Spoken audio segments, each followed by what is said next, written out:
All right, here we go. Welcome to our 1 o'clock session. We're going to talk about, easing into that school year. We just had an awesome conversation about new teacher orientation.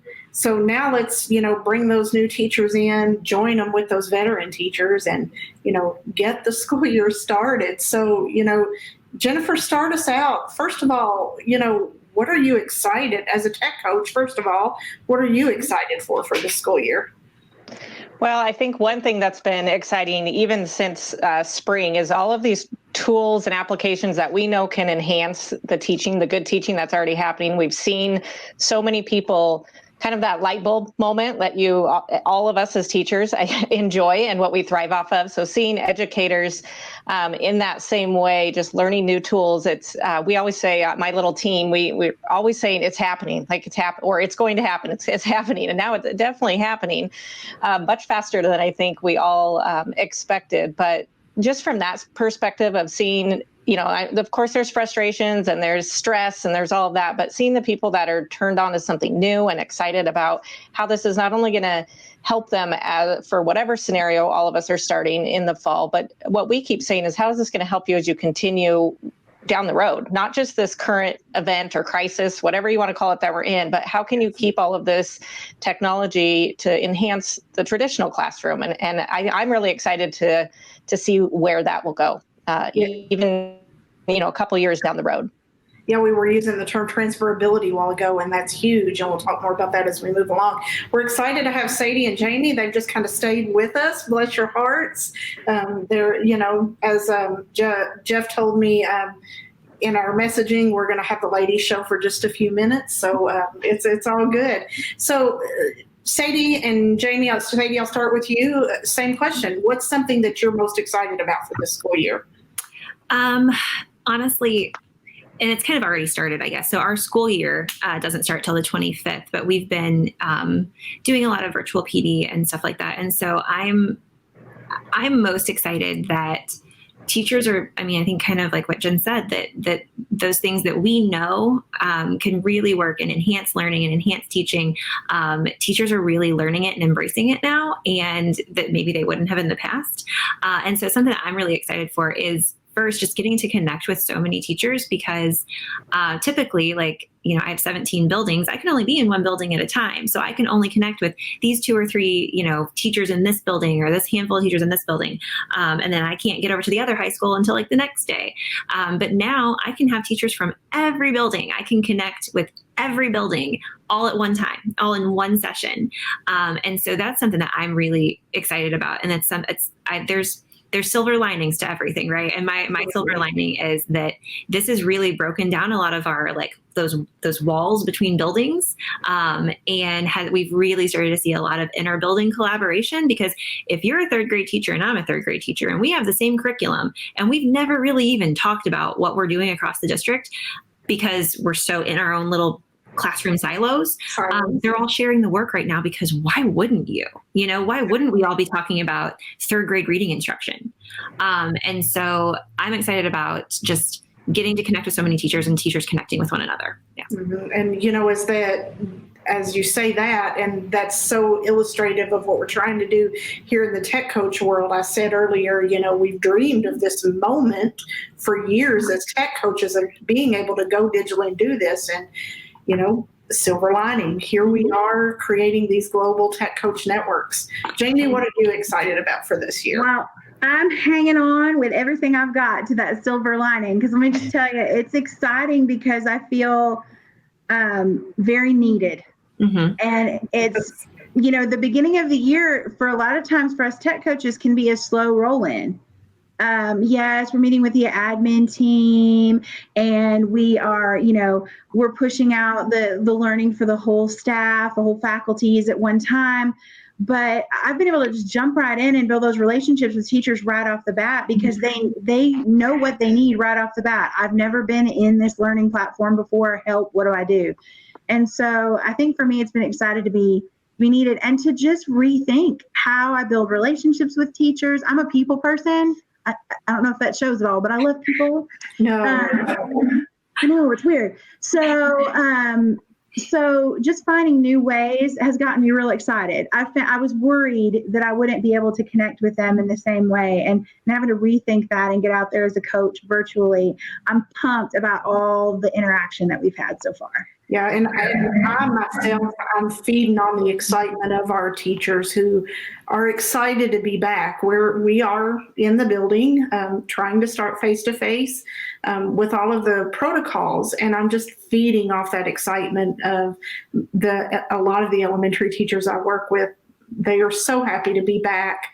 Even they're going to wear masks and the students are going to wear masks, but they're just excited to get to be there, whatever it takes. So Jennifer or Jen, I'm going to come to you and let's kind of talk about some of the tips and advice that you have for tech coaches as we do ease into this new school year. So share with us some of the things that you have for us today. Well, I do think that's a tricky topic because there's so much out there in education as we speak anyway. But when we start talking about technology and integrating and all the things that people are feeling like they have to know, and I heard Sadie say on the last little session that this is not the time to necessarily bring in all that traditional information that you would provide to teachers as they're starting the year. But I do feel, there is definitely a balance. And what I'm starting to see a little bit of, and I think how my team, myself and I have two other members on my team, is helping people to identify that starting point. What is the one thing that you need to know to get started? You see all these different things connecting the technology to the instructional strategies and to the content, and that's completely important. I would never discredit, that sort of work, but I try to think from the perspective of a new teacher, or in essence, all of us are new to some degree because we're all starting school in some sort of different fashion. That what do they need to know to feel successful? So just identifying the main application for your district. We're a Microsoft district, so that's our focus right now. We're focusing on the basic Microsoft tools. We're using Teams to connect teachers with one another and to connect with students. And so what are the basics of just logging on? Where do you find the icon to get started on your district computer? How do you support families with how to log on and find that information? There's all this information that you can find on Twitter, and you can do a quick Google search or Bing search and find the latest and greatest tool. But what we're really trying to focus our teachers is let's just start with the basics. Don't throw away all the strategies and the good teaching that you already have. Think about what you're used to doing in your classroom, and how do you just incorporate that in a little different environment? We're looking at starting in some sort of hybrid or fully remote situation. So what can you take from your file cabinet, so to speak, whether it's a physical file cabinet or it's already digital, but how do you now deliver that same good information to your students without overwhelming yourself and without overwhelming them? I think that's the other thing is teachers are, we want to be good at whatever it is we do. And so now that everybody's focused on the technology side of things, they're thinking, well, what tools do I need? And really trying to fill their toolbox. And we're trying to say, take out some of those extra things that are fluffy and maybe fun and will come down the road. But just get started with the basics and also allow, some grace for yourself, but grace for students. One thing we heard from we ran a fully remote summer school program, K-12, and one thing we heard is teachers underestimated the amount of time it was going to take just to get students logged on. And where do I find the link to join the live meeting? And so allow time for that. It's okay if you don't get to the content until a little while down the road, or the fancy stuff, the fluffy stuff. And isn't that the case with our teachers and their students? You're not going to get to the content until a little while down the road, right? So you're not teaching two-step equations on day 2. You're getting to know one another. And you're getting the kids comfortable with the tech, and you're helping the kids understand how to get back to that same Google Meet link every day, and how to always start your day on Google Classroom or always start your day on Seesaw. You're getting the kids used to that stuff first, and then getting to the content. And that's what I'm trying to model for my teachers is we'll get to the we got to get the tools. We got to understand the tools. And I know that there's, I've you see it on education Twitter and all that about that just basic tech tool trainings aren't as valuable as we should just be focusing on how to use it, integration. And I always push back on that, because if you don't know how to use Google Meet, if you've never used Google Meet before and you don't know how any of the tools work, and I start talking at you, at you about here's how you do virtual instruction through Google Meet, you're going to turn off because you don't even know what I'm like. You're not comfortable with the tool. So how to use it means nothing to you. Yeah, at some point there has to be an awareness session. There really does.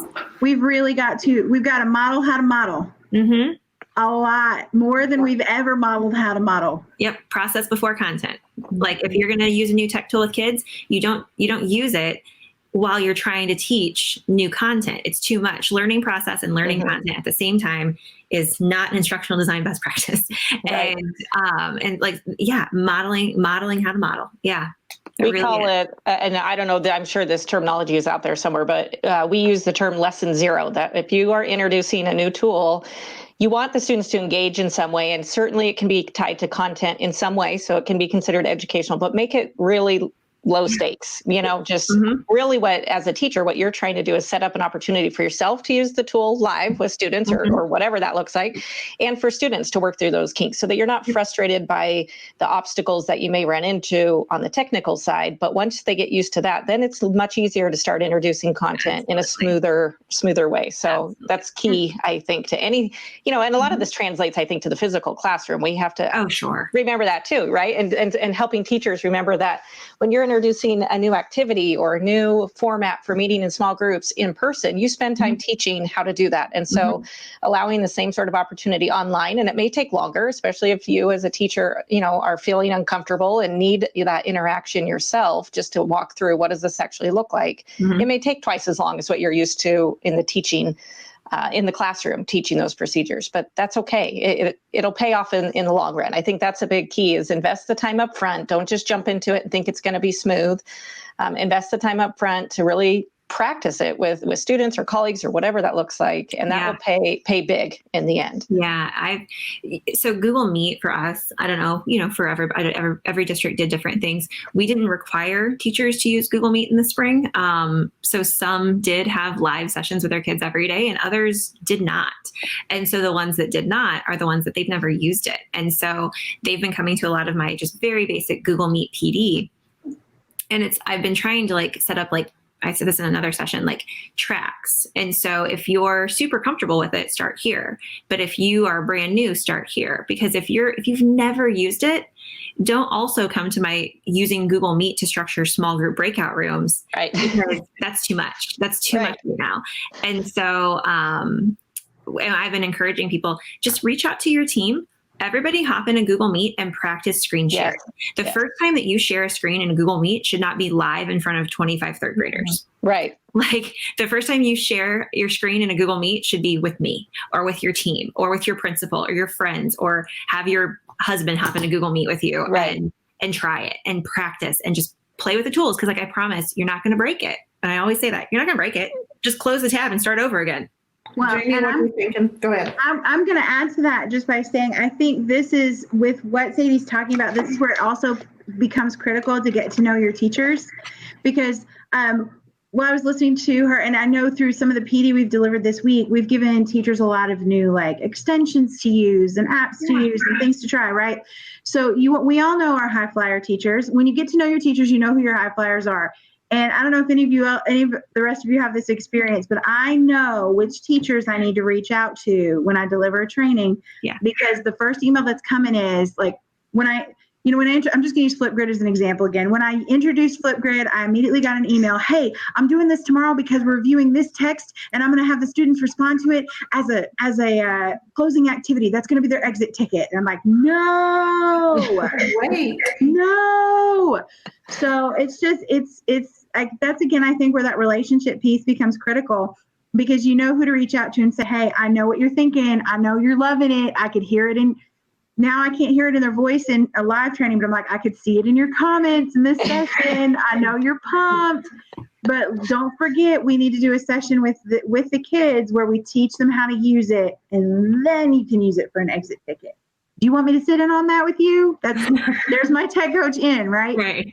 Yes. So I think it really becomes important to encourage those that struggle to do exactly what Sadie says. Start with the basics, practice before you do, and then to rein in those teachers because I was one of those teachers. When you get excited about something, you just want to do it right now. and to kind of pull them back and remind them that our kids may never have done this. Yeah. And a lot of them are at home, especially for our young babies. They're at home with parents who definitely never done this. And they need us to slow it down a little. So Jen, talk about one of your other points you have kind of, as we were preparing, you're talking about, the investment of time in all this and preparing teachers and starting the school year. For sure. And I think along with that, part of that time is teaching your expectations, just like you would in the classroom. And that's going to look similar. I think as I've worked with teachers through the summer, identifying how to set students up for success and how to set yourself up for success, whether that's in a live meeting with students or just using a tool, is don't assume that your students know how to act and behave online or in a digital space. I sort of cringe at the term digital native because we hear that and people think, oh, that means these kids know what to do online. Well, they may know how to grab their mom's phone. My nephew does this. I mean, he's done it since he was 2, get his mom's phone and find things on YouTube, cartoons and things to watch.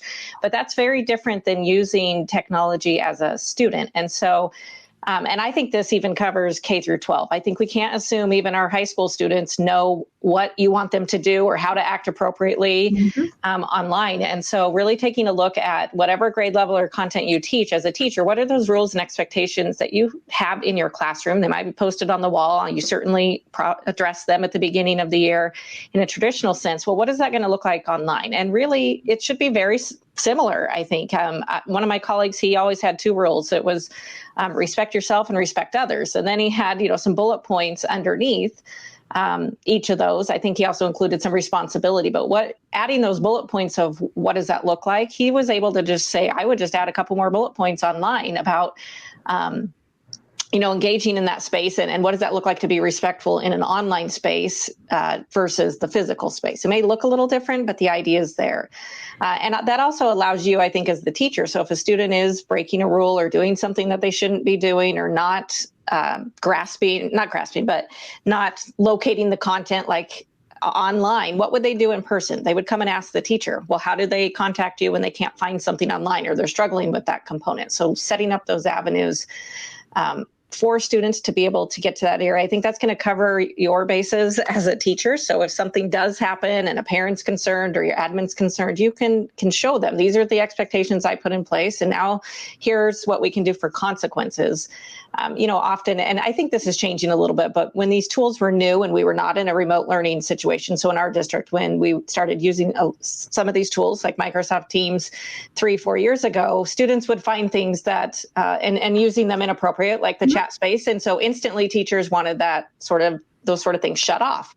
And to be honest, we did shut those off 2 or 3 years ago. So we didn't have the understanding, the knowledge, and the need for those aspects to collaborate and communicate online as we do now. So now I'm seeing the shift of teachers wanting those things turned back on. And that's exciting, but there's still a learning component. So I think just it keeps going back to time, that investment of time for yourself to learn the tool, like Sadie's and Jamie are both saying, don't just jump in with some high stakes activity because you're excited about it. Give yourself time and your students time to learn those tools. But even before that, just weaving in that digital citizenship piece and expectations for your students and for parents to know what you're expecting of their students. I think that will help build those relationships as you continue throughout the school year. So let's circle back to that. Sorry, Jamie, I'll get right back. But let's circle back to that concept of practice. How many of us were in a situation back in the spring when school shut down and, it was that first Zoom call as a tech coach and nobody knew what to do and sounds were going all over the place, or classroom teachers out there, the first time they met with their kids, dogs were barking in the background and nobody knew how to mute their mic. It's so important, whether we're in a virtual world or sitting at tables and desks in a classroom, giving that time to practice. I was in PD sessions with my staffs this week, and we gave them what we call a fluency binder to do their little fluency checks. And it was myself and my instructional coach colleague, and she was presenting about the fluency. And before she moved forward, she was like, wait, take 5 minutes and look through your binder before we move forward, because they're just all flipping through and then they're turned off on what we're trying to present. So that is so important, whether it's virtual, whether it's physical, is giving that time to practice. Jamie, what do you have to add? Oh, I can add to what you were saying. Actually, in the sessions, I was delivering 3-hour sessions this week. So just to piggyback off what you were saying, when teachers are getting that much information, it's just like when we give students that much information.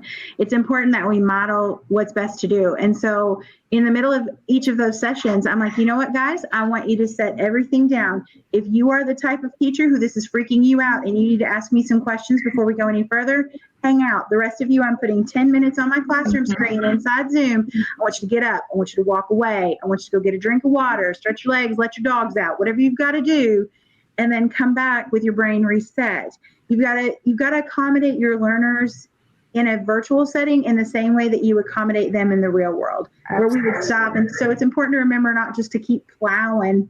You got to take breaks, and you got to model that for your teachers so they know it's okay to do that with their kids too. And the only thing I was going to add previously is I would encourage you guys, when you're trying to decide how to set up all those norms and things for how you're going to operate with your kids, or how you're going to teach your teachers to operate with their kids, just my word of caution is make sure you really know everything your district says about what is the policy for what I can and can't do in a virtual environment. Do not get yourself in trouble. That is the road to dismissal. See you later. Know the district. We have a very specific internet usage policy and technology usage policy in our district. And I sent that to every teacher that took our courses this week. And I'm like, y'all, I know you just sign it and turn it back in, but please read it. And here's why I need you to read it. And here's the bullet points I pulled from to read it. Here's the ones you're going to see every time we talk from now on. So it's just, we have to think about things when we're educating our kids we've never had to think about before. When you're going into Google Meet and Zoom, you're going into their homes. So it's a lot. So pay attention to those things too would be something also I'd encourage teachers. And there's a question. Can I address a question in the chat? Yes, please. I was getting ready to go there next. So whoever would like to go for it. Eileen said that her school district, like mine, is wanting their teachers to record their live teaching lessons, and the teachers are anxious about it. We also are doing that because we cannot expect that every child can show up to class at 9 a.m. for instruction. So that's just not feasible for every family. And so we are also recording live lessons. We're not requiring them to record everything, but like they're big lessons. And so that seems like, oh yeah, just record it. But there's so much that goes into, just record it. Because we use Screencastify. So we have a Screencastify license district-wide. So that we have like unlimited recording and things like that. And it goes straight to your Google Drive. But okay, just record it. But what do I record? How do I record? Which recording option? Should I use system audio or not use system audio? Like, where do I find it later? Like, to ease teachers' minds, I have a whole video series on how to record your lessons. Step one is you got to know how to split your screen. That's step one, is can you split your screen so that your Google Meet is in one window, or your Zoom, whatever, and your lesson, so your PowerPoint, your slideshow, whatever it is in the other window. So whenever you go over and hit Screencastify in window 2, you're only recording that window. And that's also the window that you're sharing with your students. So that way your students, your Google Meet, aren't in the video.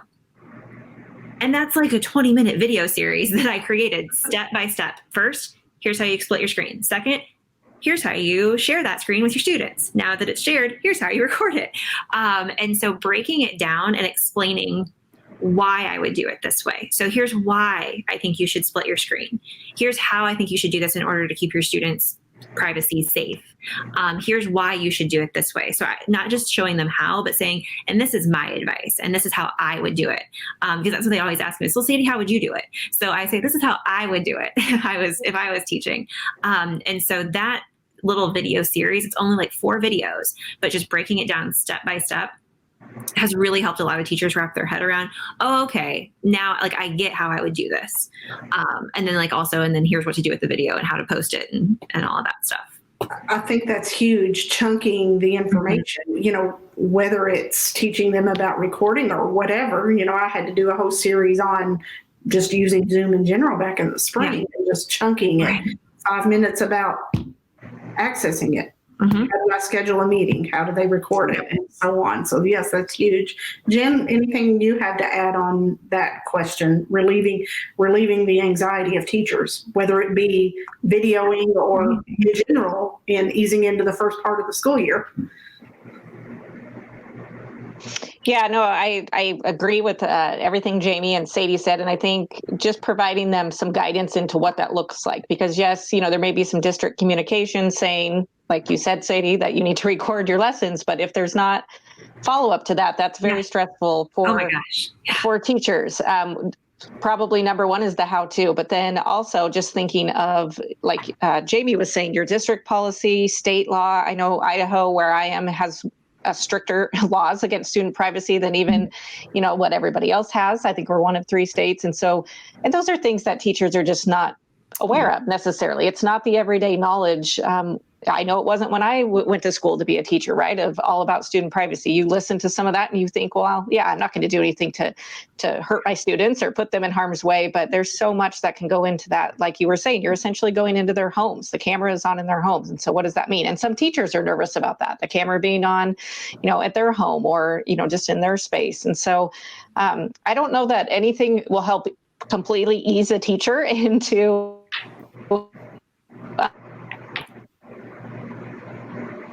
All right. Jen, are you with us? You froze for a moment. Are you ladies with us? Yeah, I think that's what I was wondering. Am I frozen or is she frozen? So ladies, this stuff, you guys are awesome. I mean, this is great information, great advice, even as a veteran tech coach, trying to, just ease into this new school year and how it's going to look different. Great advice on your all's part. So thank you all. And real quick, before we transition into our next session, Sadie, Jamie, there's Jen back. I think you're unfrozen now. Yeah, sorry about that. That's okay. So as we wrap up, I want you all to just share with us, where can we find the great things you guys are doing in your buildings and districts? Well, am I pointing to my thing right now? Yeah. So here's my Twitter handle. That's where most of my stuff is at. That's where I'm most active, and share most of the stuff that I make for my district. I share it out because why wouldn't you? So most of it's out there, for anybody to access. Great. Right. And I have my Twitter handle there also. It's at JenMarshall0806. A lot of our things are kind of housed within our district website right now, but that's just because of the nature of getting it to the team we work with directly. But it's not to say any of it's secret. I'm happy to share anything that anybody's interested in. So thank you, ladies. It's been fun connecting with you this morning, or this afternoon, I should say. Yeah. Yes, it has been great. Yes, Jamie, did you have something? I was going to say I'm the same. You can find me on Twitter. Feel free to reach out if you have any questions. I do also run, if you're interested in accessibility or accommodations, I run, along with Shannon, a website called techforalllearners.weebly.com. You're welcome to check out. And I work for Clarkson Montgomery County Schools, so you're free to reach out to me there too at jamie.wright@cmcss.net too. Thank you, Sadie. Thank you, Jamie. I think Jen might be staying with us for another few minutes. So as we continue to transition into our next area. So, one thing I want to remind everybody about is don't forget to follow us on Twitter. Our podcast episodes, our Ask the Tech Coach Twitter conversation. You can find us at Ask the Tech Coach, or even use the hashtag Ask the Tech Coach. And even if you're commenting about today's session, use that hashtag Tech Coach Live and let us know what you're learning today. You've been listening to the TeacherCast Educational Network, hosted by Jeff Bradbury. Please reach out to the show with all of your questions on Twitter at TeacherCast or online at www.teachercast.net. Be sure to subscribe to our podcast so you don't miss any future episodes. And please take a moment to write a review in the App Store.